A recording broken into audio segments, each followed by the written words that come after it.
Bienvenidos y bienvenidas al podcast de Inventario.pro, un espacio donde explicamos historias reales de negocios que combinan las ventajas del mundo digital con el sector automoción. Esto es Motor Digital.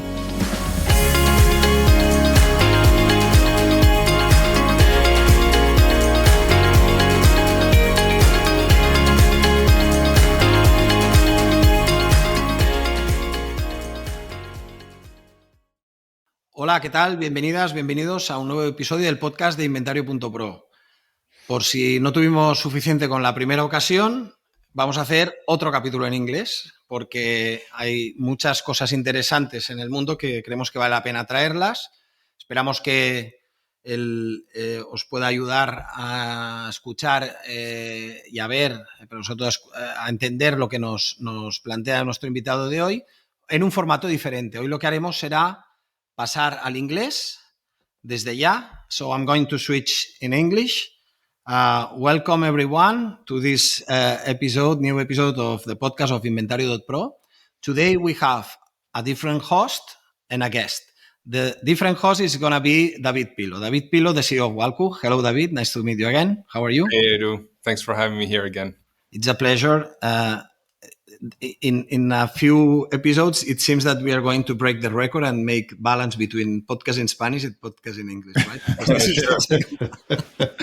So David will act today as a host. What is the host? Is the guy that's making a lot of questions. So I'm going to be the co-host, but David will take the lead. And for the other side, we have the CEO of the Pasch Group, Glenn Pasch. Nice to meet you. Nice to meet you as well. Thank you very much. Thank you very much for your time. And thank you very much for visiting, quotes, this podcast in which, as you know, we deal with the convergence between digital and automotive.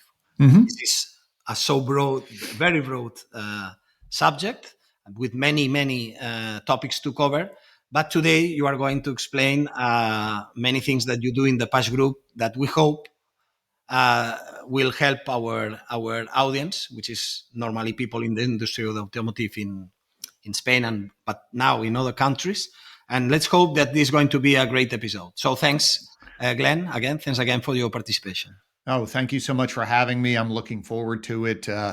One thing that our organization does is we have a lot of partnerships with groups like yourself in Italy and in, Denmark and Holland and Mexico. So we're familiar of how to share what's happening in the United States with other countries with differences and a lot of times a lot more similarities than we think. Okay. So, yes, I'm sure that it's going to be a very interesting time to share with David and myself. Thank you very much again. Sure. David, please go ahead and be the host of this episode, please. Absolutely. We'll co-host this together, Edu. Okay. That's great. So, thank you for, like Edu said, for visiting, right? You're visiting, even though this is remote. We can consider this a visit, almost like our dealerships that are getting online visits, right? But I really hope that you'll come and actually come to Spain for a future event. That would be great to see you here and spend some time with you. Maybe we'll even get to see some soccer or something. I would love to. I would be more than happy to come. Great. So let's get started with, can you tell us a little bit what your company does and how do you help customers? Sure. So our company, the Pasch Group, has two different divisions. One is a full service digital marketing agency. That's how we started. My brother and I run it together. And we help mostly dealerships with their online marketing. So we don't necessarily build websites, but we optimize the websites. We're driving traffic to the websites using online advertising and then helping them convert that traffic into opportunities for their sales or their service to basically do what they do, which is help their customers. We've also grown our agency reach to help manufacturers with their messaging and connecting into dealer groups as well. And then the other division is more consultative, where we are brought into large dealer groups to help with their strategy on marketing, technology, people, processes. So that is more of interacting with them to help maximize the technology or the strategies they have in place, because a lot of times there is waste. Some they don't realize. There's overlap in technology. And so that division really focuses on helping them from a strategic standpoint versus the agency where we would do the marketing for them. Wonderful. And the other day I had a quick talk with you about how do you go about this consultative work that you do. And you told me something about you start from the customer experience and then you bring it to the processes and finally to the tools. Can you walk us through how do you go through these different statuses, from this pipeline, how do you walk through the customer in this direction to achieve the results that you want to achieve? Sure. I think from my perspective, it's easier for me to work backwards than to make a decision on a new piece of technology or strategy or marketing without understanding what you're really as a dealer trying to accomplish for your customer. So the way I unpack all of this is I'll start with asking the dealer, how do you want your customers to feel when they're done doing business with you, by purchasing a vehicle, fixing their vehicle, or just interacting with your employees? How do you want them to feel? And for many dealers, they don't think that way. They'll say to me, I never thought about how I want them to feel. And I said, well, if your only focus is the transaction, and then you're done with that customer, you're not really going to retain that customer as someone who looks to you currently and in the future as someone who can help them with their issues around a vehicle, be it fixing it or I need a new one. So once we understand that, then we work backwards to say, well, then what do my employees have to do in order to make them feel that way? What actions? How do they interact with them? What do they say? How often do they say it? How do they greet them? All of those little things that are taken for granted. But once we understand what they want to do, then we can move it backwards into a process. And then we can say, here's a process. This is the way that we want to do it. And now everyone is following that process, executing the actions. So there's a consistency. Now, as we move backwards, now once I know the processes, I know what type of people I need to hire to fulfill the processes, to execute the actions, to deliver that great customer experience. So as we're moving backwards, instead of just hiring someone, now I know exactly who I should hire. Then, of course, there's training for that individual. And then we move backwards one more step and we say, what technology do we need to employ for the customer to feel, to interact in a way that makes them feel that this is easy to interact with you, and also for your staff to deliver that experience. Now, once we have all of this laid out, if I speak to a new vendor or I go to an event and I meet someone and they have a new piece of technology, now you can say, well, does this technology help me deliver that experience? Is this technology replacing something I currently have?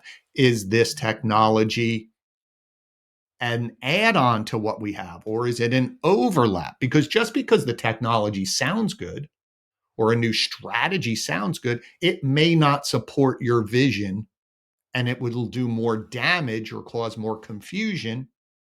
Too many tools. Sorry? Too many tools. Well, it's not too many tools. It's duplicate tools, or it's the wrong tool for what you're trying to do. Because ultimately, people ask me, what's the best tool? And I said, the one that your customers and your employees are going to use, right? That's the best tool.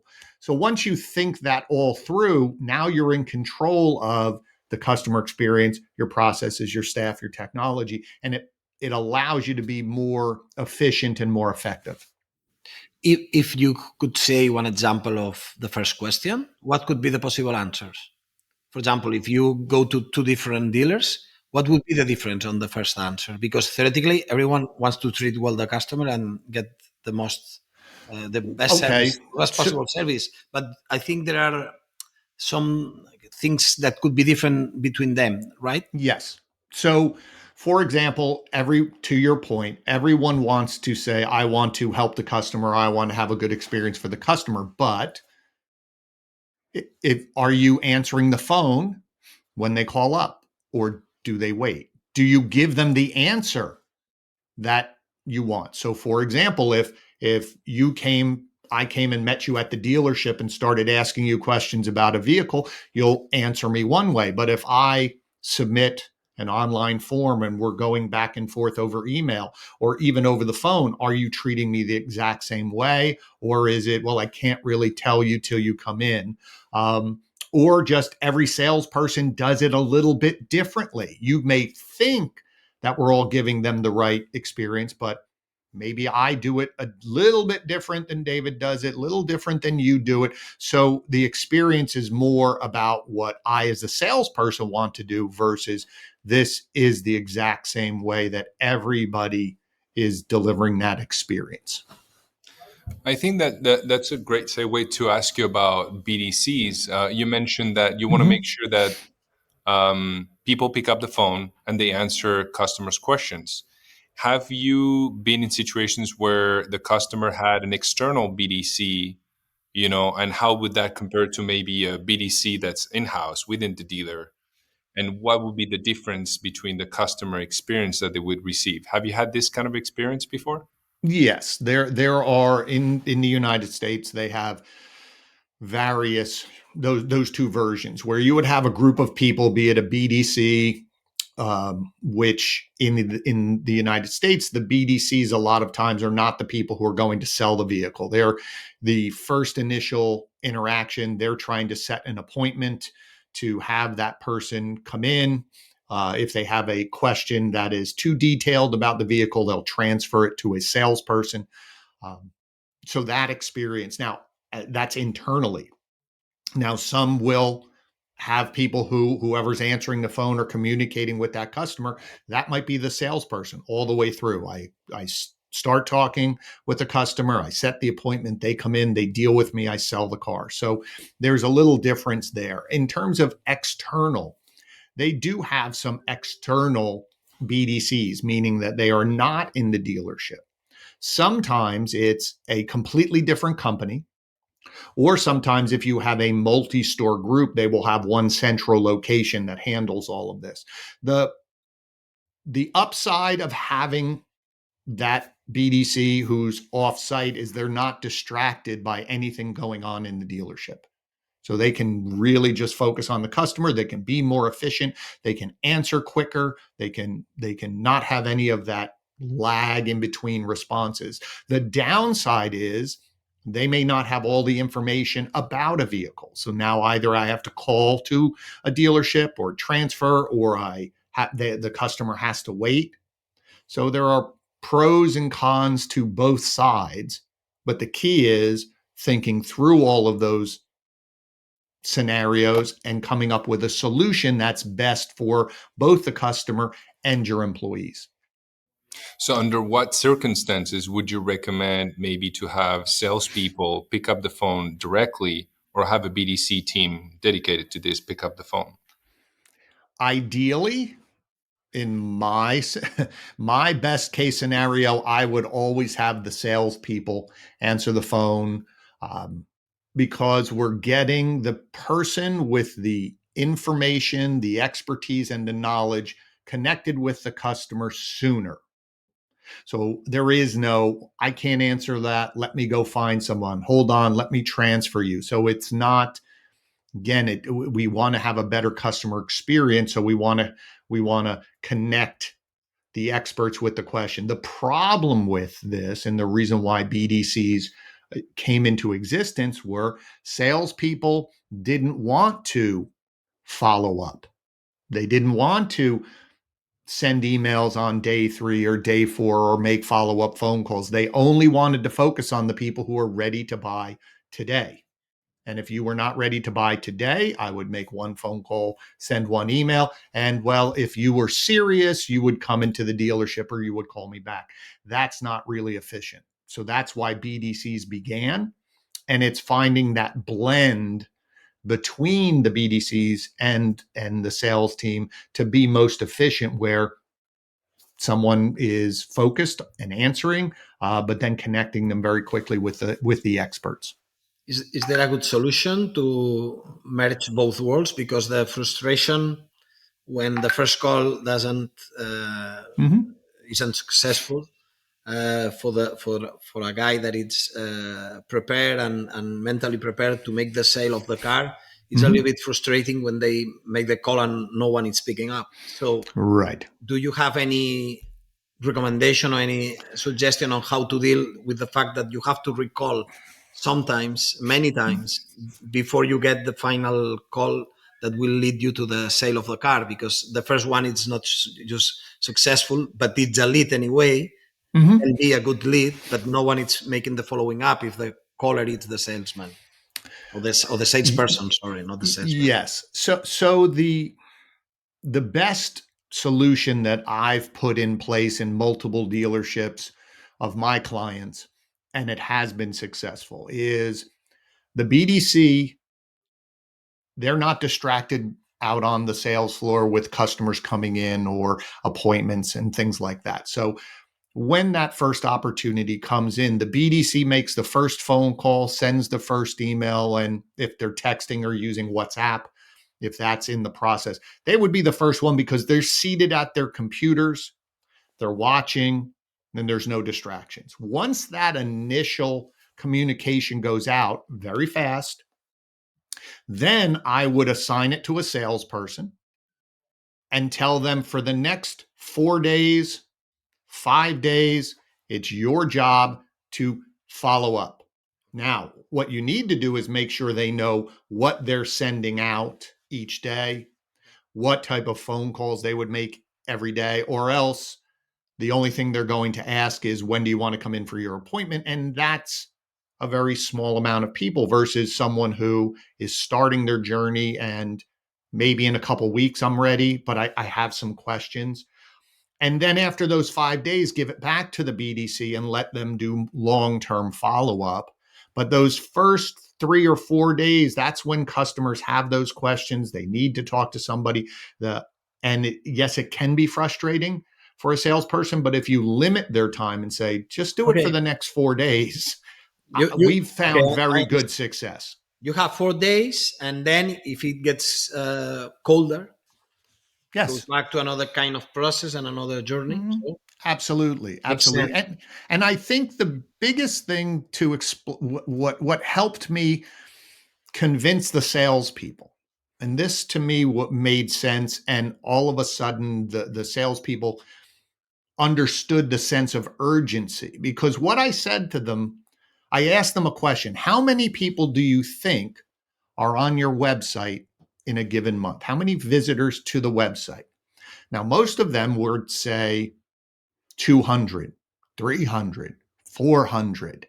Now, I don't have the data. You would know the data from websites in Spain, but there are dealerships that get 15, 20, and in very populated areas, maybe 30,000 or more people. And then once you say there was 20, let's just keep it at 10,000 people were on the website and you got 200, 300 names. Don't you think that those individuals are ready to ask questions? They need your help, or else they wouldn't have given your name. And once they understood that, they said, wow, those people are ready. I said, yes, but maybe not just today, but within the next couple of weeks, they want to do something, or else they wouldn't have given your name. And once they understand that sense of, urgency, because they raised their hand, it helped with getting them to do the work over those 4 or 5 days to follow up. Okay. Yeah, and I've seen that strategy being, handing off the lead to the sales team for a few days, make sure they follow up, and then having the BDC check back on their work. Yes. I've seen that being a very successful strategy, and especially when at a dealer, and I'm sure that it has been done in other dealers, but when the sales team, when they come in as part of the onboarding, they have to spend some time in the BDC exclusively. Yes. I'm sure you've gone through experiences like that. What has been your take on this?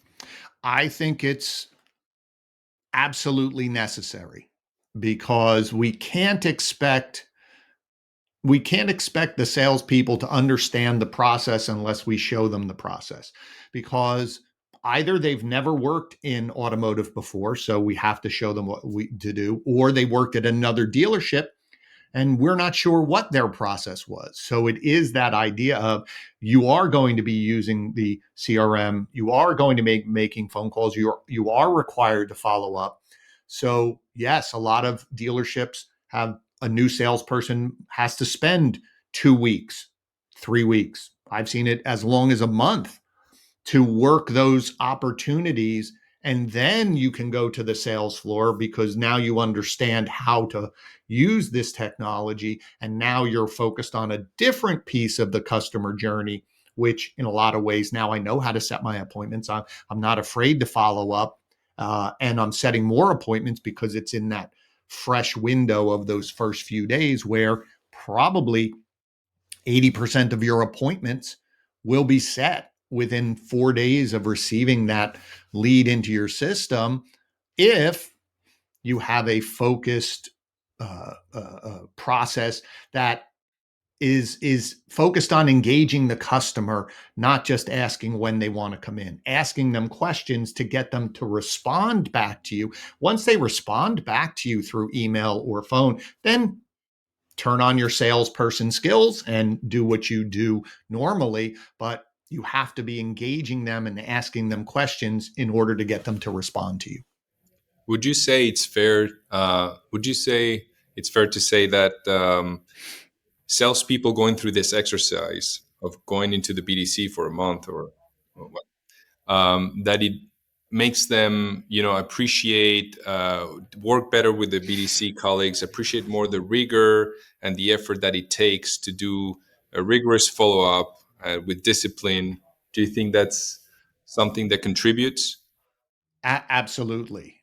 Absolutely. Because if you don't, then what happens is it's a little bit of the blame game. Very similar to, so again, for sales and BDC, oh, they're not doing the job, they're not following up, or the BDC is saying, well, I'm working hard to set the appointments, but they're not doing their job. Once they understand both sides, then they work more collaboratively as a team. And I think it does show the appreciation of, because a BDC is not an easy job to sit there and make phone calls and reach out and do the follow up and hope someone's going to answer the phone. So I think it is absolutely a way for both teams to bond and understand how they're supposed to be working together, not in opposition of each other. So talking about aligning teams, and making sure they collaborate effectively so that the organization runs smoothly.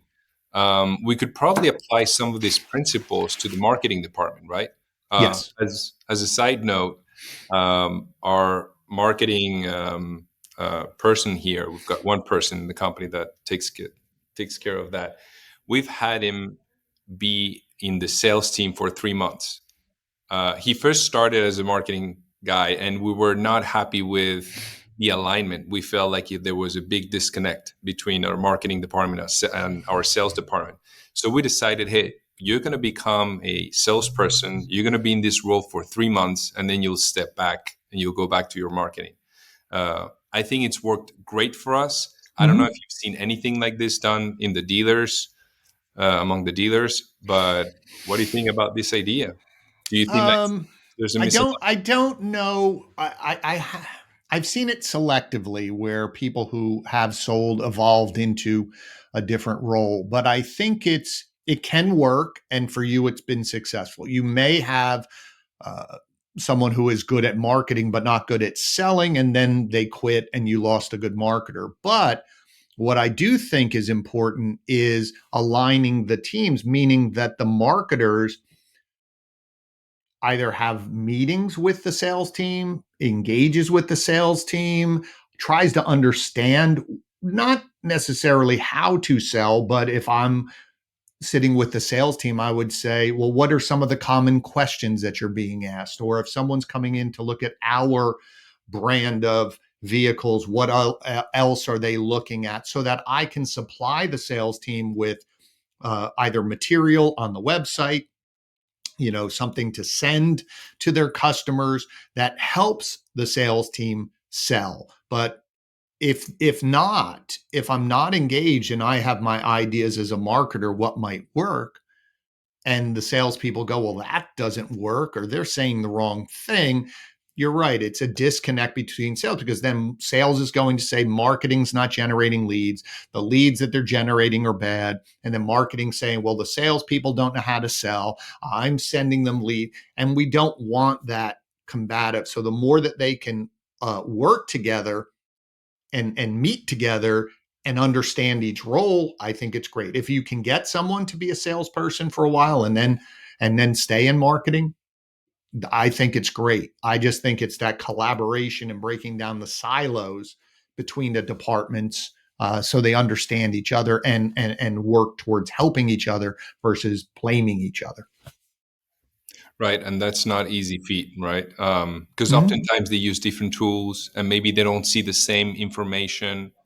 Have you put in place some tools or maybe processes that gives visibility within the marketing department of the activity that happens in the sales department, so they understand better the treatment of the leads that they're doing? Well, I think it's so for us as an agency, we sometimes ask our dealers to get access to their CRM to just see what they're doing and what they're sending out, not to point fingers and blame, but I think dealers need to understand that every message you leave, every email you send out, every text, that's marketing. So what are they saying? What are they sending? And then from a marketing perspective, how can we make it better? So there is some alignment with that, but it is setting the standard at a leadership level that these conversations are there to help the dealership. It isn't to point blame, to say, for instance, the marketing department looking at how they're handling leads and saying, oh, these salespeople are horrible and they're not doing this and they're not doing that. We don't want that. It's more collaboration. So for us, when we bring on a new client, I need to understand what you can deliver in terms of customer experience and what are you trying to share into the marketplace as your message of why should someone do business with you. I need to understand that. I can drive traffic. I could make something up and drive traffic to the website, but that doesn't help. And that's where that partnership is. I know how to market. I need to know what to market, if that makes sense. Yeah. So it seems like breaking these silos of information is something that's quite critical for information to flow across these departments and make sure that they can work together properly. Yes, I think, well, there is internally to understand what each department is trying to accomplish. The marketing person, either internally or vendor partner, is they're there to take that message and broadcast it out to whatever audience on whatever platform. And then the idea is bringing all of that information back and talking to the team and saying, okay, we broadcast it out. Did we get opportunities from this? If we did, how were those opportunities? Did we sell? Or, well, we're getting people to the website from this type of advertising, but they're not converting into a lead, be it a name or an email. And those are the conversations, as well as getting all of the vendors together so that whatever you're doing in, we'll call it traditional advertising of radio or on TV or mailing something out, is that connected to what's online? Is it connected in the store? And those silos have to be broken down, as well as the internal between, say, marketing and sales, sales and service. All of those have to be broken down. And that's where leadership has to say, this is who we are. This is what we do. Let's get marketing. Let's get sales. Let's get service all aligned to deliver that experience. Absolutely. So let's switch gears now and let's talk about websites. As our audience knows, Edu also provides this kind of service. But on your side, Glenn, do you guys recommend website providers, or do you help dealers choose the website providers? Well, yes and no, meaning we don't provide websites. In the United States, a lot of the manufacturer programs, so pick any brand, they have a certain number of websites providers. Could be 5, could be 6, could be 8. And the dealers have to pick one of those people on that list. That is a manufacturer-approved website. And so that company provides the website for them. Now, we have some websites that we like more than others. But again, it depends on what the customer's looking for. Are they looking to have flexibility to within some parameters of the design? Are they looking for something in terms of functionality or not? Is it all about the cost of the website? So then we can provide that counsel. And then beyond that, some of the website platforms offer marketing services, SEO, paid search, social media advertising. Or does a dealer want to go with an agency like ours that can work on the website platform, has a good interaction with the website platform to make these changes? So it's more, again, going back to what the customer wants, and then we can point them in the right direction in terms of what they're trying to accomplish with their websites. Great. And some dealers do invest in non-OEM websites, correct? Or I've seen that. They can. So the strategy around that. So in terms of the franchise dealership, not the independent dealership, a franchise deal has to have one of those websites. Has to. Now, it depends on the program and how many options they have. In the past, years ago, one of the manufacturers had one website platform. That's the only one that was an OEM approved website. Since that time, it has expanded. But in that situation, they would say, I don't like the design. I look like everyone else. And they would go out and buy a second website and have more flexibility in the design. They'd still keep the manufacturer website, but a lot of times they would drive traffic to this other website. I still see it, not as much now because the programs have offered a wider variety of options, and most of the website platforms are very good. It's more about how you want to optimize it, who's doing it. Do you want to use an agency that you have more flexibility around than a manufacturer's agency? But it is something that some dealers do, but it's a cost because I still have to pay for 2 websites. I have to pay for 2, even if it's the same agency, I have to pay them to work on both websites. I have to come up with the strategy of where do I want to send advertising for this. New vehicles has to go to this one, used can go to this one. So it is a bit more laborious. So it's happening less and less and less now in the States. But in the in the European and Spanish market, especially in every European country right now, there is the common voice that because of the possible movements that will be done by OEMs towards a direct relationship with customer, it means that the dealer needs to build up stronger digital assets in terms of things that they control, things that they can store data of the customer, and deciding what to communicate in these digital assets they build. Yes. I assume that it's not quite the same situation in the US right now, but even the trend is global. So in Spain and in Europe, but I can talk you about the website experience that we've got in Spain. There is a strong demand in the last month, years, of building up digital assets, totally controlled by the group. So yes, if I'm a franchise dealer and I have 5 brands, 5 OEMs, 5 contracts, but I want to move on, I should build up a group website, a strong group website with many sections, even if the OEM gives me the website that I need to use because I'm a franchise dealer of this OEM, right? And this is the thing that we are detecting in the last months. So this is the first trend that we are detecting. The second one is that besides the group website, they build up a used car website. Mm-hmm. Yes. As a brand, as a own brand they want to have.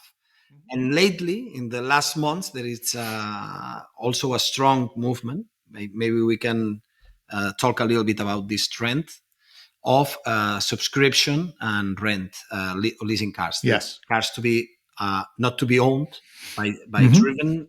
Right. Less than a month. It should be the typical rent a car business model, but over a month with some kind of engagement, even if it is flexible, over a month to years, it's going to be the traditional subscription or renting model, we call it, or leasing, whatever you want to call it. It has different solutions. What are the trends right now in the US, just to compare with the Sure. Spanish and European trends? So, to your point about the group sites, that is more common than an individual dealer who is saying he is a Nissan dealer and I'm going to have 2 websites. It's more very common if I am a dealership group that has, in your example, 5 OEMs, 5 contracts. So then they have one group website and they put all of their inventory on that website. They have all of the buttons to let somebody go to the OEM site, but they've decided I want to brand this as, say, Glenn's Auto Group. And out in the market, it's I am one group and I have 5 different brands and you can come to me for all of that. And they will have all of their used cars on that. Some of them, to your point as well, either have a separate website for all of their used vehicles. Some have created a new entity to handle that. They've actually created, I've had some dealer groups who create a separate physical location with a different name saying this is, right, saying, so this is David's used cars, but I take all my used cars or a majority of them from my dealership locations and I put them over there, and I'm trying to attract a different audience over there. So absolutely that happens. Same thing. It's a great strategy. Some groups will have, in the United States, they'll have what they'll call the buy here, pay here, someone who's credit challenged. They'll have some people there and they'll help them get better, but here's the vehicle you can buy. And then they'll have a used car location for that next tier up. And then they'll have franchise so someone can come in and have a new car. So yes, it is there more for the groups, as you said, someone who has multiple locations versus a single point or even with 2. In terms of the subscriptions, so I am seeing certain brands where they are renting. You can go rent a vehicle from them, very similar to Avis or Hertz or whoever else. I could rent a car from them. That's not, say, if I'm giving you, I'm having my car serviced and I need a vehicle. That's just saying I will rent you a vehicle for a certain period of time. In terms of subscriptions, there was maybe before the whole COVID situation happened, there was conversations about subscriptions where someone could pay a certain fee every single month and you could change your vehicle in. I'm going away for the weekend, so I need an SUV, and I come in and I swap it out, or I'm going out somewhere and I want to have a luxury vehicle.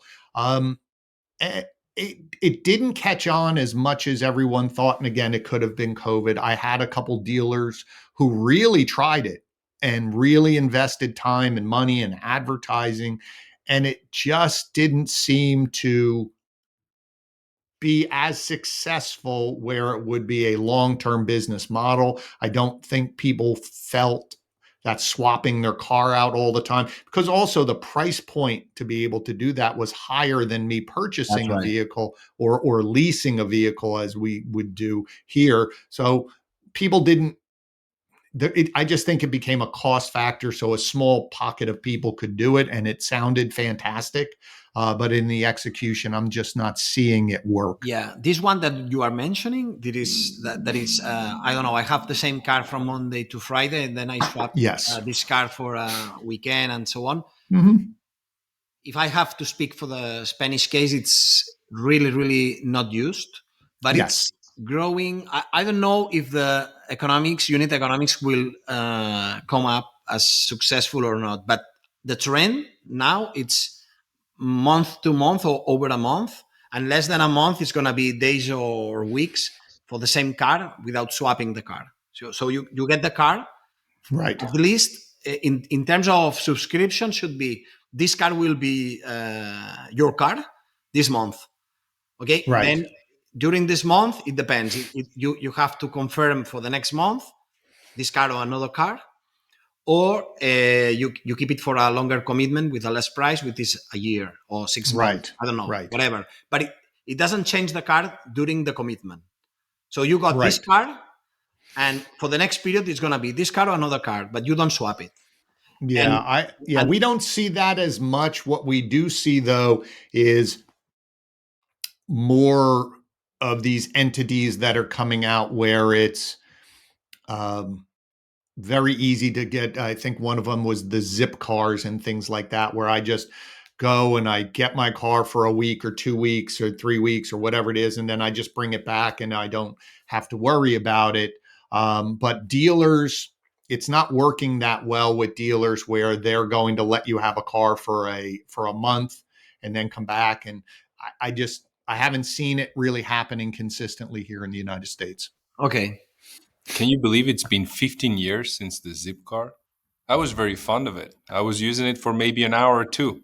I would go to Costco, rent a zip car just for an hour or two, come back. And since then, I've never really used any other renting, like short renting like that services. I've been more of a now with Uber and Lyft, I think that, again, depending on where you're located. This is what I was going to say. It's more in metro areas.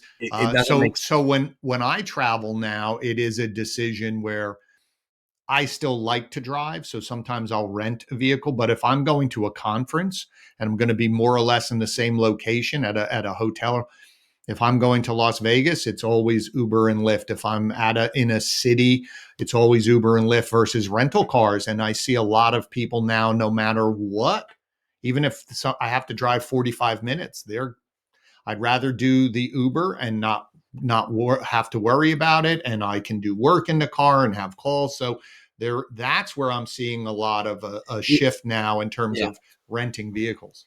Yeah.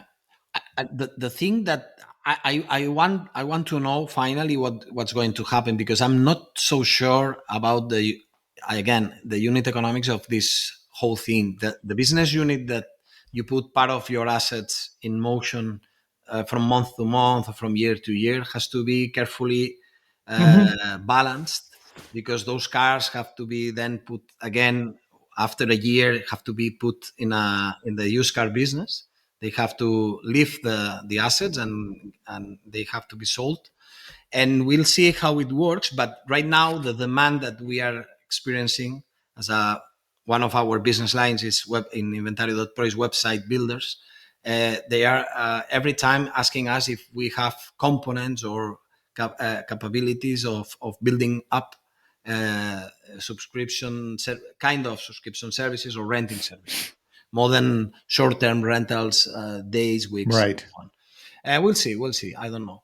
I have one question, Glenn, because I've been visiting your website these past days, trying to understand what you were doing. So you explained very well. But I would like to introduce one question, if David allows me, because today is the host. But I would like to know. It's absolutely not okay. The common pieces of the stack of tools that you normally see in a dealer group. Let's try to have a kind of common pieces that you always, of course, the DMS, of course, the CRM, but what else? Okay. So you would there's always going to be your DMS, which is your data hub. You're going to have your CRM, where all of your customer interactions, your communication, there is your website. There is, again, depending in your service department, you may use similar tools. Some are different tools. Then you're going to have whatever what they call your desking tool, so where you're actually working the deal.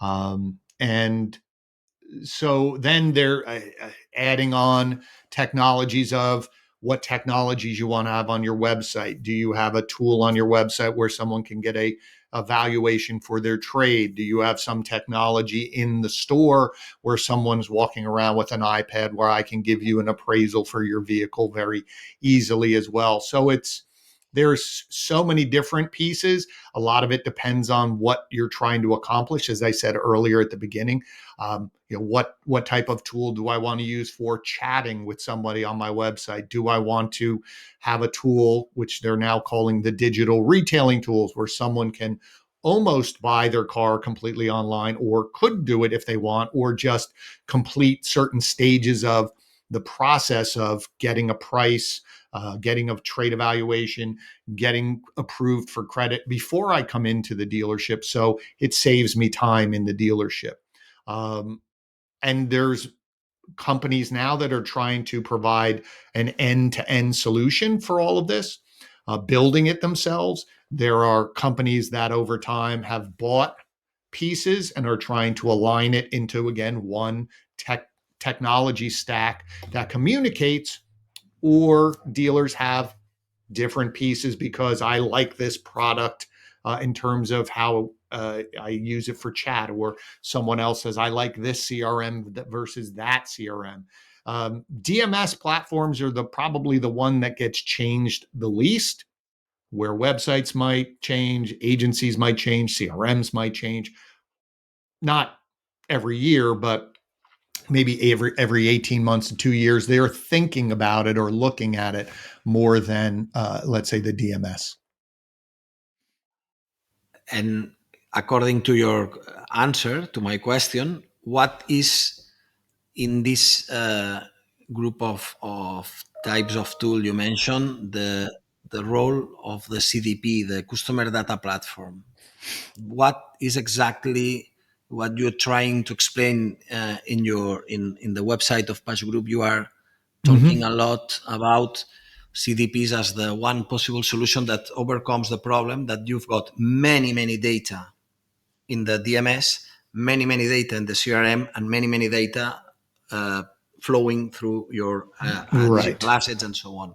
Why and in which cases it's suitable to think about a structure over all these things, trying to manage the data of customers? Right. So it's a great question. And I think we're in the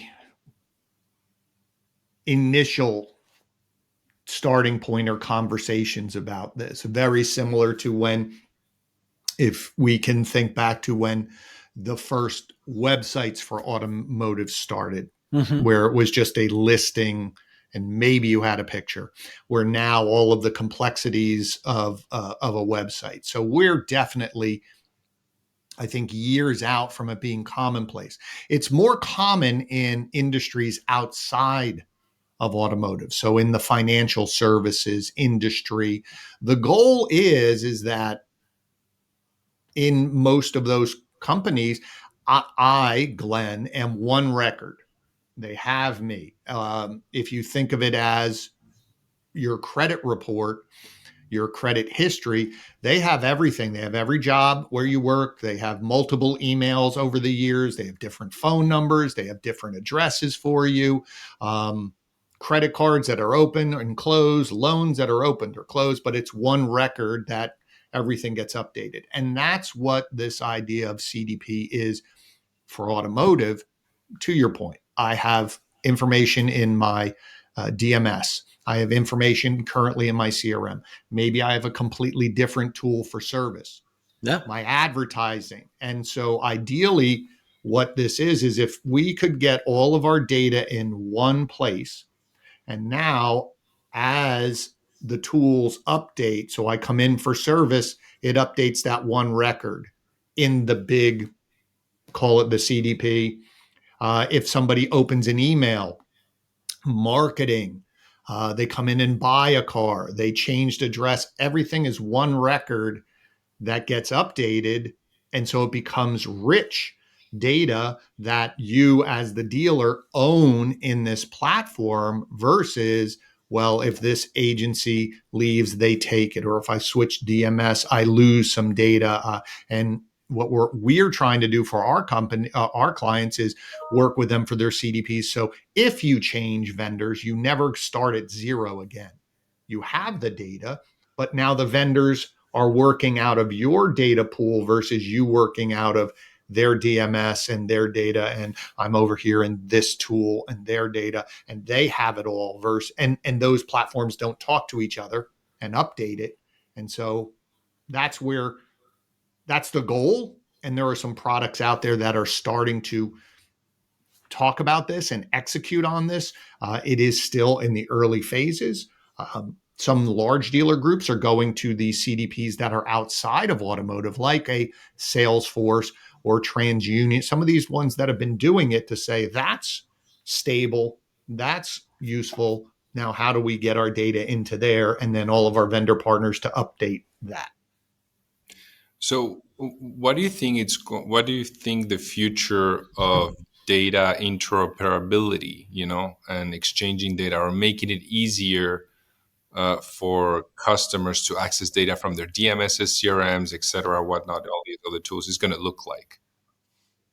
Well, I think what everyone's vision is exactly what we were just talking about, is that if I had a piece of technology that I could put all my data in, and then that data platform helps me to merge the data, clean up the data, get rid of duplicate data. So when it's all done, Glenn, record, it has everything, versus, again, I could submit something into the CRM and I could use one email, and then I do it again and put in a different email and a different phone number, or it could be Glenn, or it just G, or so there's all these variations. And so the goal is to clean all of it up. The big hurdle, I think, is I don't think that's going to be the toughest hurdle, because there are products out there that are already doing this. It's getting all of the vendor partners to play nice together and help update the data in another tool, versus feeling that, well, the data should be in my tool, instead of, no, you're going to update this. So I think that's going to be the hardest one, but that ultimately is going to have to happen, especially the larger automotive groups who have, all of this data, a single point location. They may not see the need for this at this time, and maybe down the road the manufacturer has a hand in some of this, but the larger groups are really investing money and time to do this, and they're demanding that their vendors, part of them staying with you as a vendor or hiring you as a vendor, are going to be all around, can you update the record in my CDP? Can you go in and get data out of the CDP if you're going to market? But if you take data out to market, you have to have the bi-directional communication, where whatever you're doing marketing, it has to update that one record. So I think that's going to be the longer struggle, or the longer complexity, than just getting tools to put all my data into it.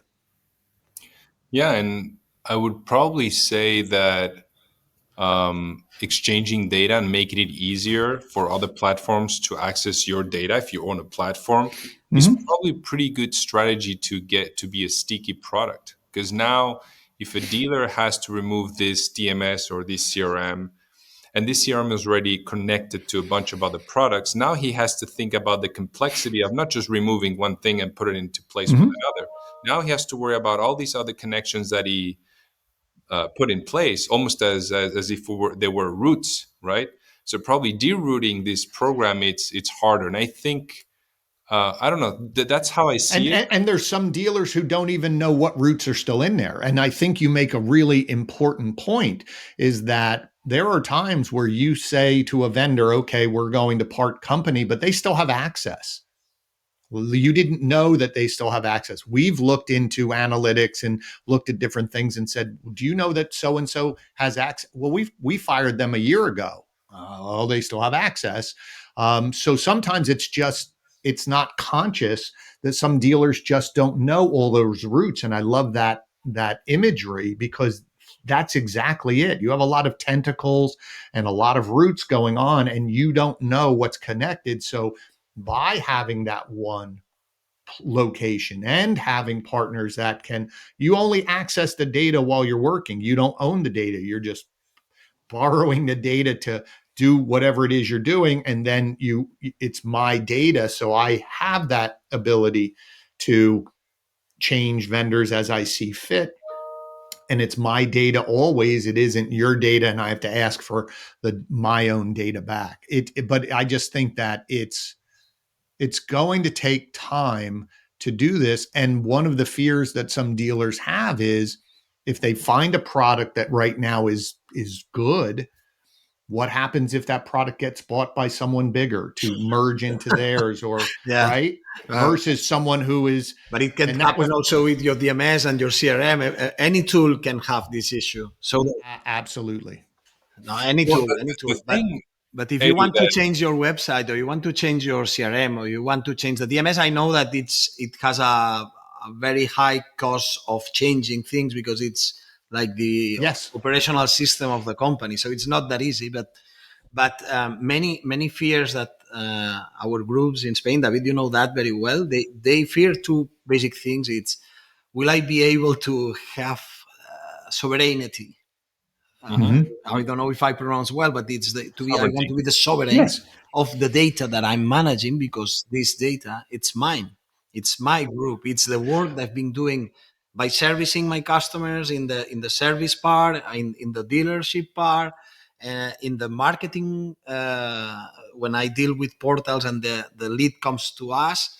This is my data. I want to make business with these people, and I want to manage this data, not the OM. Well, what you're going to find, to your point, Edu, is, I think over time, again, go back to your example of the group that has 5 locations, eventually they're going to need to have a new role in that dealership of a data analyst, that it isn't someone who's the sales manager and does this. It is someone who is their sole role. Who's doing this job in the customers, that have implemented a first version of the CDP? Is this which kind of department is the most common user of a CDP? Marketing is probably the closest, because they understand the data, but it is the evolution of some of the larger groups are now thinking, once it starts to get settled, I need a data analyst, because even the marketing person is not going to understand all of the complexities and watching to make sure everything is getting updated, and data security on top of all of that. But marketing is usually the first one, because they're used to seeing data being used and things like that.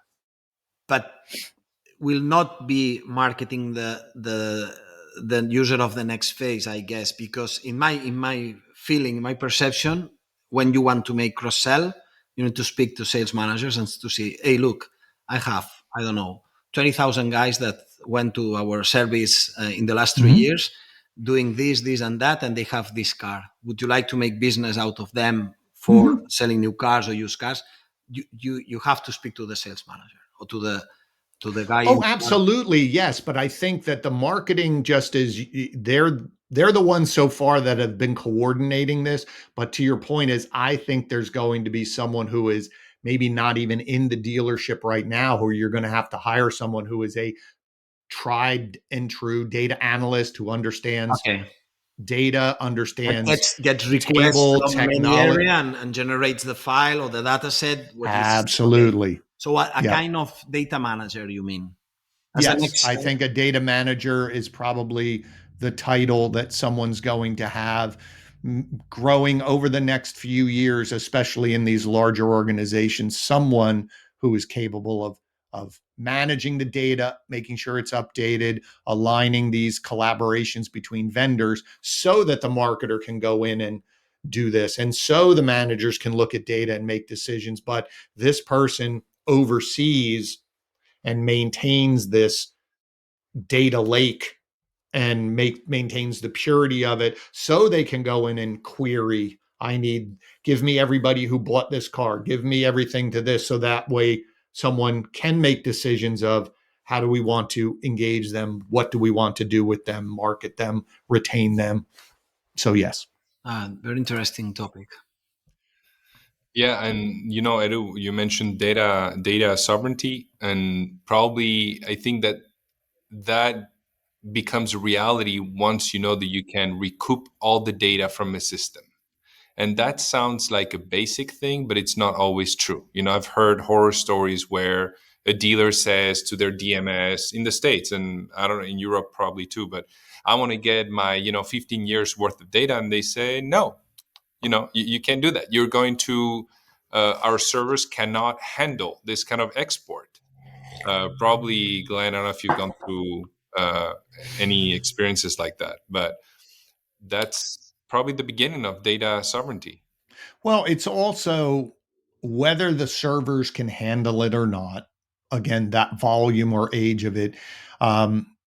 It's the cleanliness of it, but also sometimes it's the cost to export it or the cost to have you do this.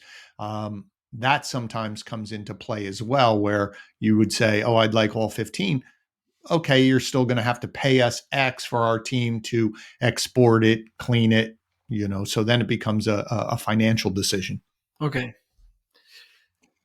Well, I think that in the future, I think this will be a great way to sort of end the podcast soon. And it's wishing that all the providers for the dealers, will make their data easily accessible, free of charge, so they can play with their data, become more efficient. I think that's a great thing. As I said, I think that's where everyone's going. That's why the free report that my brother wrote about CDPs, he interviewed 30 to 40 different of them just to understand what it is, because there are some products that are saying they're a CDP, but they're really not. There may be more marketing automation than they are a CDP, or vice versa. There's a lot of confusion right now because it seems to be the new buzzword or thing that we have to think about. So that's why I was saying we're in our initial stages of understanding what is necessary, what are the tools that potentially can handle this, the integrations with vendor partners, the staffing that you need. So as I said, this is, our conference in May is going to focus on this, but this is going to be an ongoing discussion and evolution over the next years, and what it starts out to look like and what it eventually ends up being, I think is going to be completely different. But that's the journey of any of these tools and strategies, the evolution of the DMS, evolution of websites.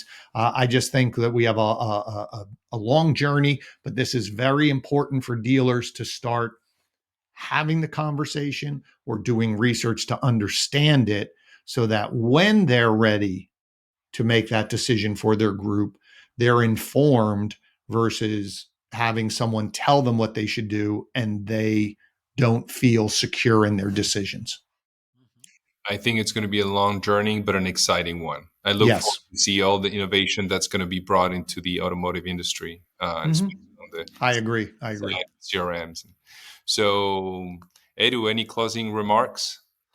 No, I wanted to know if there is any other strong trend that you detect in the US rather than the CDP issue. I would say the biggest. Data, but is there anything else that you see? Hey, look, guys, you should pay attention to this and that. I just think, there's two things that are going on that smarter dealers are really starting to look at is the execution, or what I call it, the delta of missing opportunities. Because now with the technology on websites, we can track events. So how many people are clicking buttons and doing this? And we see this evolution of dealers removing forms from their website. And so when somebody clicks on the button that says, check availability, I have a question, they immediately go to chat with someone in the dealership. So they're breaking down the barriers of having customers wait. They're starting to treat those people on their website as if they were in the dealership. So breaking down that barrier. So we're seeing a big trend in that. It does take a process. It does take a different mindset to do that. But those dealers that are doing it are starting to grow more rapidly because they're answering people's questions. People don't have to wait. Hey, We can get them right to that decision first. this is interesting. Not as a complement, but a substitute of the form, you mean? Yes. Because if you think about it, I click a button that says, ask me a question or check availability or get this price. The assumption is someone's going to give it to me right now instead of, well, give me your name and someone will get back to you later. And now you're going back to your life, which goes back to the conversation of the frustration of salespeople. Why aren't they answering their phone? Well, they had a question, they raised their hand, and you ignored them. So dealers are removing forms, and some are removing them completely. There's not a form on their website anywhere. So whatever button they click, the technology comes up where we can start giving you a trade value and someone can communicate with you. I can give you a price and someone can communicate with you or answer any of your questions. So that's the first trend, because where they saw that disconnect, where that conversation started, we started it at one of our conferences maybe 5 years ago, was we were looking at how many people click a button. So dealers who are listening, you can go in your analytics if you have the capability of the tracking of an event. So say how many people click check availability, and then how many people did I get their names? And there's a big disconnect sometimes almost 10 times, at least 5 times. So if I get 100 leads, but I had 500, 600 people click that, wouldn't I want to talk to those other 500 people? Yeah. Makes sense. And so that's the one trend. And then the second trend is access to used vehicles, because there's a big strategy now for a lot of dealer groups to go direct to consumer, having a buying center, advertising it to just say, I want to buy your car. I don't care if you buy something from me. I want your car. Because remember, during the COVID years, it's starting to impact now. So in 2020, new car sales dropped, and then we had supply chain issues. Well, that means we sold less cars, which means 3 years, 4 years later, we're going to have less used cars or newer used cars available to sell. So it's really becoming this strategy of, I need to have a team of people in my store whose sole job is to go buy vehicles, not at auction, because auction prices are crazy, still a little bit, but what's my strategy to buy out of my service drive? What's my strategy to go out in the community to let people know we will buy your vehicles? So those are two trends outside of the CDP, the removing forms and talking to more people when they have a question, so we stay in touch with them. And then number 2 is this idea of buying more used vehicles. Okay, very interesting. Very interesting. Okay, David, do you have any other question, or would you like to ask Glenn anything else? No, because if I start asking questions about what they check on their website, that's we're going to leave that for another episode. I will always come back and have another conversation about those things, because that whole concept of removing forms is a whole episode in and of itself, but it is gaining traction, as I said, and the people that are doing it are seeing, it takes a little bit, but they're just seeing such a big growth. You know, Glenn, that you need to be there in a way, an automatic way, when it's 9 in the evening, 10 in the evening, and no one is in the dealerships, right? You need to. Well, they have that now where chatbot, the chat bots, or there are companies who provide the chat that have a team of people that will start the conversation with you. And most people after hours, they realize you're closed. So dealing with a chat bot is not the end of the world. If you come back tomorrow morning and reach out to me, it's more right during the day, your website saying, get your price, check availability, and you're making me wait. That I think those dealers that understand that and are willing to put in this process, they're winning, and they're winning big, and they're taking market share because they're answering questions when customers have them. They're making it easy to do business. And then more importantly, when the customer comes to the dealership, they pick up where they left off. And so they're in and out faster versus when they come to a dealership, they might have to start at the beginning again. And so wasted time. Good point. Good point. Well, it was a treat to have Glenn on the podcast today. So I look forward to seeing you in person again, Glenn, hopefully here. If not, I will see you in the States. I appreciate it. So with that, thanks a lot for being here. And thanks a lot, Edu, for letting us participate again in your podcast. So my pleasure. Till another episode. Great. Thank you very much. Thank you very much. So David Pilo, CEO of Walcu, Glenn Pasch, the CEO of the Pasch Group, and this has been a new episode of the podcast of Invitario.pro. Many thanks to people that it's listening us and watching every 2 weeks. We are near to 60 episodes and very, very grateful for all the feedback. And let's hope this podcast will help people to know what to do and where to move, in which direction they have to move if they want to run a successful business in the automotive and inspire industry. Too. Let's fuel. Thank you very much both, and until another episode of the podcast of Invitario.pro. Thank you very much. Thank you. Invitario.pro es una plataforma de servicios digitales específicos para profesionales de la automoción. Te ofrecemos el mejor hub de anuncios para la multipublicación de tu stock, nuestros bots para que ahorres tiempo o generes más negocio usando automatizaciones. Además, somos especialistas en crear webs de motor muy fiables y de primera calidad. Si eres un profesional de la automoción, te esperamos. Visita Invitario.pro para más información.